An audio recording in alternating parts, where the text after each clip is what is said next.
Hey, Greg Gomez III, 100KMLM.com, MLM Business Blueprint. Got some lunch, got some other things done. Power's still on. Woohoo! If you don't understand what I'm talking about, check one of the previous posts. I'm going to be talking about piece number, I forgot which one I was on, number 5, the 6-step MLM Business Blueprint and the exact process that any network marketer could use even with a shoestring budget to be able to get themselves in a profit very quickly. In fact, I call it my 90-day crash course to MLM success and results. The program has a guarantee that you'll be adding a minimum of 10 people into your business on a monthly basis, period, within a 6-month time frame of using the materials. It's very simple. Use it. It works. It's just the way it is. Now, on to the next point. Grab my pen again. Okay, so here's the deal. The next step is objections or questions. I call them buying questions and objections. People will come off of that call. They're going to call you back. Now, this is neat. This is one of the most powerful things. Once you actually get to like the second phase of what I teach you to do within the system, initially when you're first getting started, you got to do this yourself, the prospecting. But you're going to outsource that eventually. It doesn't take more than 6 to 8 weeks once you're actually doing this, of outsourcing to A, your associates, and B, to mechanical systems that would do that on your behalf. Now, what's really awesome about this is that they drive them, imagine this funnel, if you will, all right? So you've got this funnel, and prospecting will put leads in the funnel, okay? You got all these little, let's draw it in 3 dimensions even, right? So we've got all these little people going into this funnel, right? Don't judge me on my art skills either. And some people are probably thinking, you know, Greg, I thought you went to school for being a comic book artist. I am, but this doesn't really count. Just don't judge me on this. Okay, so they all go through multiples, and you got these different layers in here. And then out of the bottom comes sales, right? Well, this top level here is your prospecting script.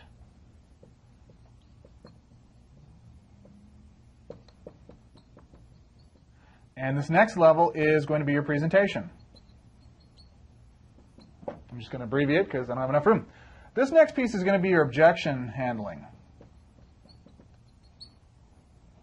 and buying questions.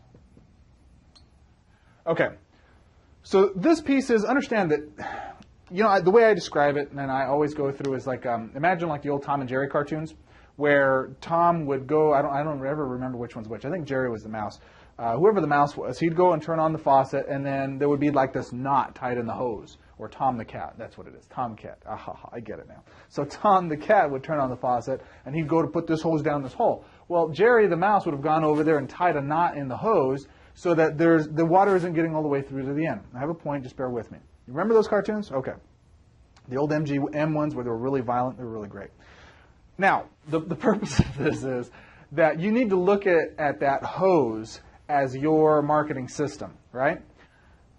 In the top goes leads. Now, or another way of thinking is like this is a funnel itself. Now, if you have 2 holes in a funnel, you got one at the top, you got one at the bottom, and this is where they should come out. So prospects go in at the top, they get whittled through this process, they make their own decisions, they make their own buying decisions here. This is where they're actually getting sold. I'll even spell it correctly here. This is where they're getting sold, and this is where they're making their buying decision. They're not really being sold so much as being presented with an offer, and they're deciding whether or not they want to take advantage of it. Or if they have additional questions, they contact you back. Now, anytime, let's say your presentation stinks. Well, that means you've got holes in your presentation or in your sales funnel, and prospects are on their way out of that sales process. They're not going to go through it. And there's really no way of making this 100% rock solid filled. You're only going to get maybe 10 to 20% of the people you send to that call. Well, I should say as many as 50% if you do it correctly. That means you're doing prospecting correctly.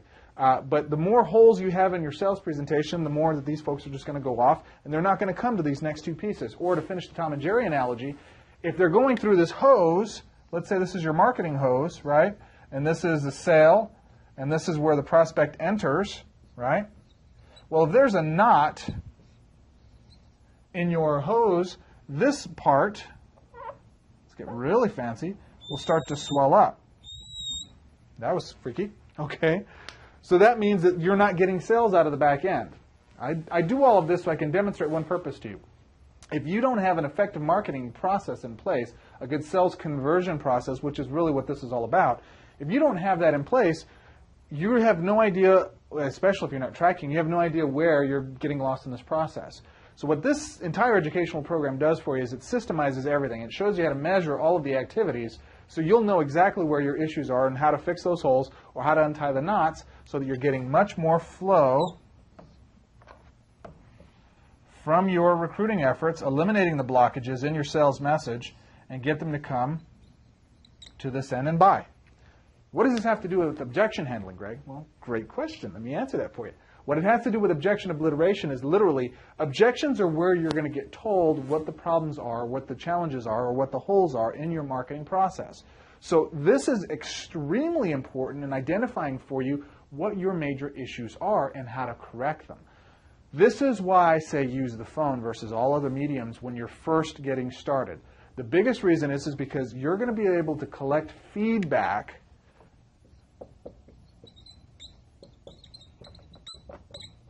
from your prospects.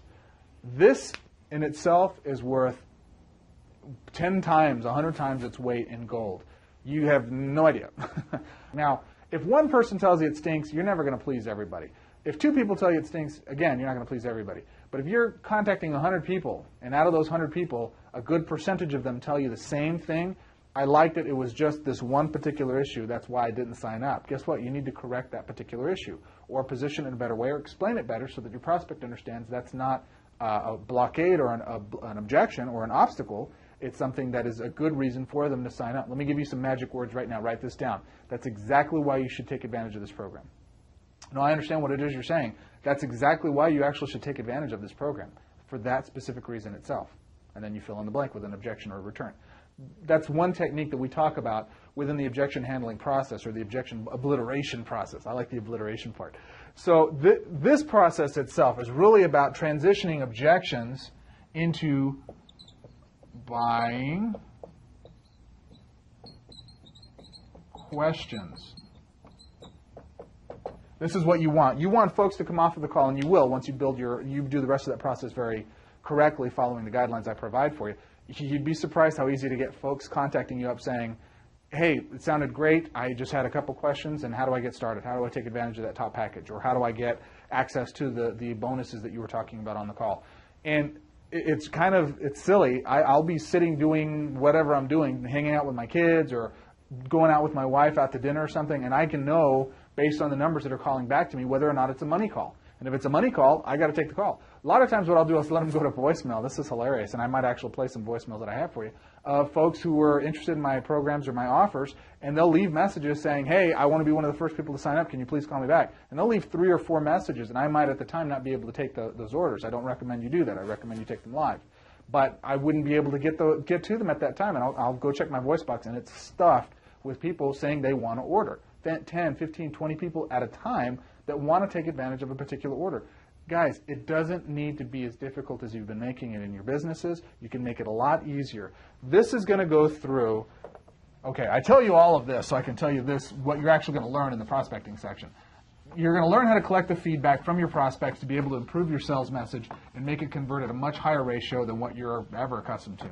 And I'll tell you what, you get this piece right, not only, gentlemen, will this help you in your relationships with your missus, there's one particular item in here that's just going to blow you away. And if you've seen the 7 tips to power prospecting, I believe one of them is covered there. So that's actually very good. The other thing here is that there's an 8-step objection process that I teach. And this is critical.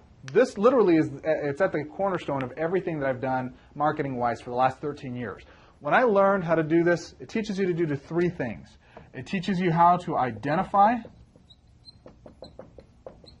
a real objection. Many times they're smokescreen objections, but this shows you how to identify the real objection. Second thing it teaches you to do is it teaches you how to isolate that objection. And then the third thing it teaches you to do is how to overcome it.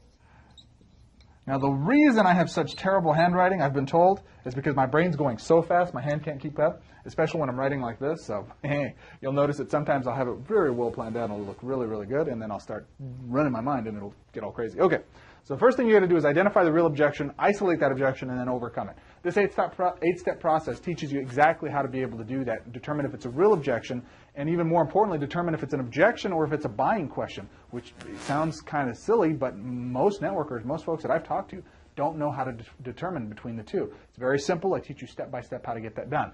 Again, if you're interested in learning how to be able to take advantage of all of these steps to grow your network marketing business, adding up to 5, 10, 20, 30 people a week, then fill in the form to the left-hand side if you haven't already. Opt in, get the next video piece of this puzzle so you can understand exactly what it is that this is going to be doing for you. I look forward to talking to you. Again, we're only going to be accepting 500 people into the program. I don't know what date we're going to be launching it, and we have tons of other videos and other bonuses that are going to be going along with this. But this is Greg Gomez III with 100KMLM.com and the MLM Business Blueprint.com. I love the new blog format. I'm so excited for you guys to see it. I look forward to talking to you soon. Talk to you then.